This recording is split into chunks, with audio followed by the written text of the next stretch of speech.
Humans are the rational animal.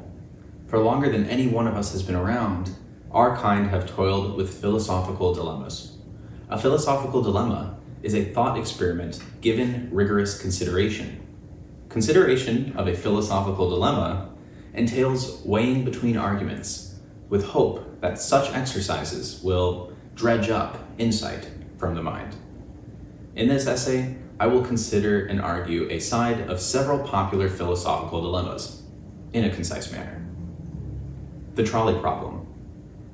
Imagine a scenario in which a runaway trolley is heading toward 5 people tied to a track. You are the only observer of this, and you have the option to pull a lever, which would divert the trolley onto another track where only one person is tied. If you do not pull the lever, 5 people will die. If you pull the lever, 1 person will die. Should you pull the lever? Yes, pull the lever. Human life is divinely valuable, at least to humans, and thus with no other factors of consideration than those presented in the dilemma, it is preferable to influence the trolley such that at the resolution of the events laid out, more humans remain alive. The lying dilemma. Can lying ever be morally justified? That is, does the deontological position that one should never lie stand stalwart against consequentialist or other objections, which would assert that lying can be justified?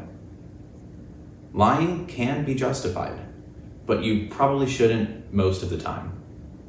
One can imagine trivial examples in which a communicated, known untruth seems justified. Suppose a communicated lie was the only factor influencing a scenario which would resolve a long conflict. Imagine another scenario in which a communicated lie could immediately save the life of an individual, as in a negotiation with someone keeping hostages, or with someone experiencing acute suicidal ideation. However, absent of such great risk, it is probably best not to lie. Truth is the basis for repeated interaction between individuals. We benefit when we cooperate, and we can only do this with a baseline level of trust, which is likely to be eroded by lying. The Amelos dilemma. Imagine an almost perfect society's prosperity and happiness depend entirely on the abject suffering of one innocent child. This child's suffering is severe and unceasing, yet thousands or millions of people in some way benefit from it. Is the suffering justified on the basis of the direct benefit to the otherwise perfect society? No. The aim of cooperation ought to be mutual benefit. In this case, the individual bearing all suffering for the group does not benefit from the arrangement therein. Additionally, it is not an imperative of the child to shoulder the responsibilities of others. It is ultimately up to each of us, each individual member of the society, to improve our lives. And we err in externalizing that responsibility to another without that other benefiting in some way. The just war dilemma. Consider whether war can be morally justifiable. This dilemma arises because even wars fought for seemingly just causes often lead to unintended suffering, destruction, and ethical gray areas, say. There is a tension between the need to prevent injustice and the moral cost of engaging in violence. In one view, no war can ever be truly just, as it inevitably involves harm to innocent people. In another, allowing aggression or more severe injustice to remain unopposed is also morally unacceptable. Can levy of war ever be justified? Painfully, yes.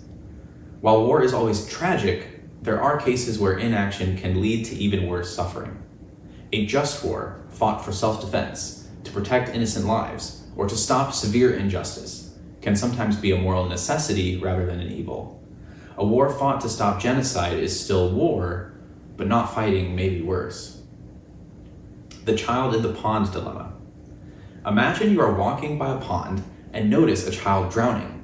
You are the only one nearby, and you are able to save the child without putting yourself at significant risk.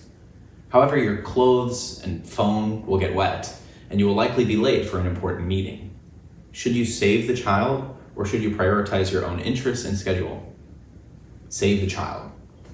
The individual value of a life is highly probably more valuable than any possessions one would expect to have on hand, and more valuable than the result of attending any appointment strictly on time, quite likely.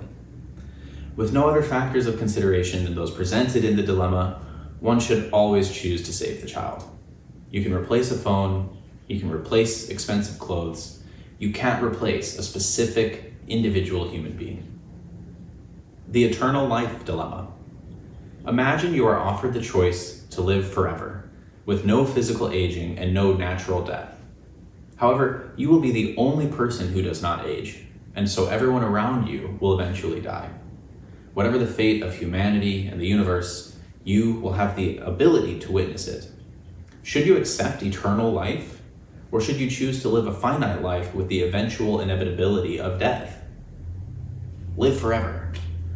I'm really not convinced by such counter-arguments as that the ultimate limit on life makes it more precious, so life should be finite, that having to witness the loss of our loved ones will be so painful that we will not wish to live any longer, or that with infinite time we will be able to experience everything, and so eventually nothing will become interesting and we will get bored with life, and for that reason we would not wish to live forever.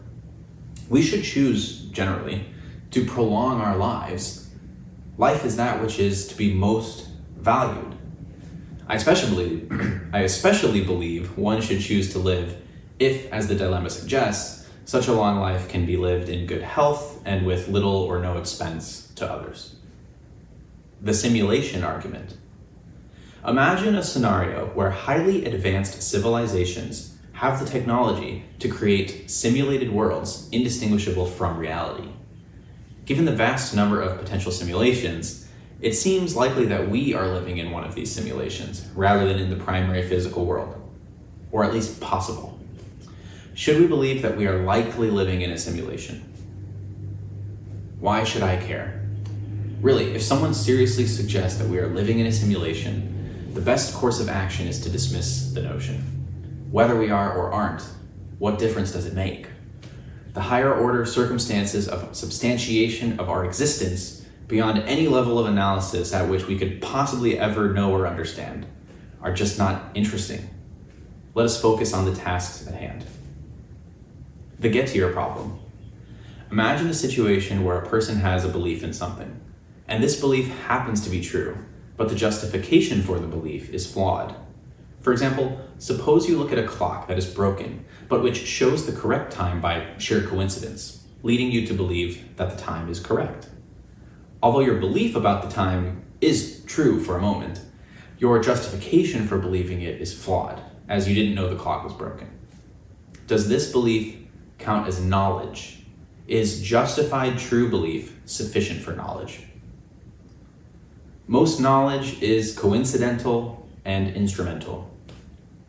Most of what we think we know in the sense of knowing it well enough to move on to some other consideration or to action. Knowledge is a tool. What we know is in proportion to how likely actions we take on the basis of known information, including making predictions, will yield results similar to those predictions. A counterexample to this are mathematical statements supported by proofs or syllogisms held true on the basis of their propositions. They are logically true. Knowledge is less about truth and more about what gets the job done. The red button thought experiment, money version. Imagine you are given the opportunity to press a red button. If you press it, one person in the world whom you don't know will die instantly. However, you will receive a large sum of money as a reward. This dilemma is whether it is morally acceptable to press the button considering the harm done to the person who dies against the benefit you personally would gain. Should you press the button or refrain from doing so, even if the harm is distant and the reward is substantial? Do not press the button. Don't kill people. A financial transaction is local in time and involves money. In a direct transaction of money for life, life outweighs money transcendentally. The red button thought experiment, antinatalist version. Imagine you are given the opportunity to press a red button that would instantly end all life on Earth. including your own. The justification for pressing the button is based on the argument that life is primarily filled with suffering and that ending all life would prevent future suffering. Should you press the button and end all existence, or is there something inherently valuable about life that justifies allowing suffering to continue? Do not press the button. Of all we know, life ought to be valued most. This would be the greatest crime imaginable. The dilemma of antinatalism. Imagine a philosophical position that asserts it is morally wrong to bring new life into existence, as doing so inevitably exposes children to suffering, new people to suffering. The argument is that existence itself entails suffering, and therefore it is better not to create new beings who will inevitably experience harm, pain, and death. Should procreation be morally avoided to prevent future suffering, or can the potential joys of life justify bringing new lives into existence despite the inevitability of suffering? If you've got someone else consenting and on board with the project, yeah, make babies. Having children is a personal choice, one of the biggest an individual or a couple can make.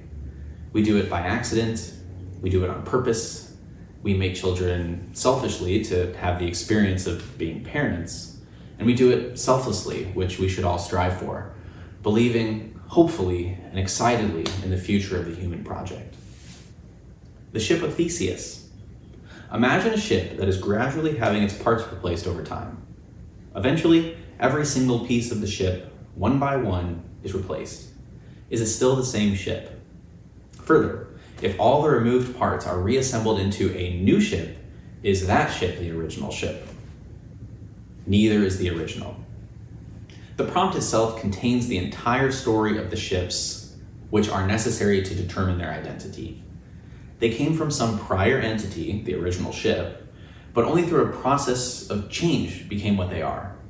Piece by piece, the material of the ship traveled through space and time, which is enough to satisfy the condition of difference, in my opinion. I would assert that as soon as the first change was made to the original ship, it was no longer the original ship. From calculus, the concepts of limits and continuous incremental change get a lot of mileage toward a resolution of this dilemma. The experience machine.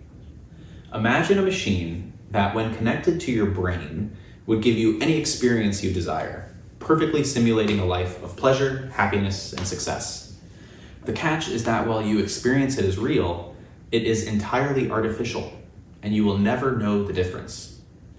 Would it be morally acceptable to plug into the machine, or is it more important to experience real life, even if it entails suffering?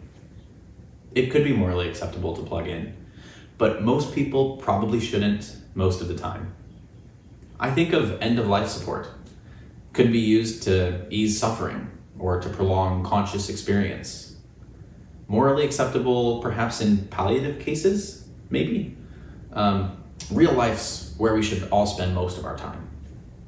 I fear the slippery slope for our collective well-being if a majority of us were to forsake the tie between our conscious experience and reality. Well, there you have it. May we each waste a little less time considering incorrect moral positions. You're welcome. I'm John Hoelzer. Thanks for watching.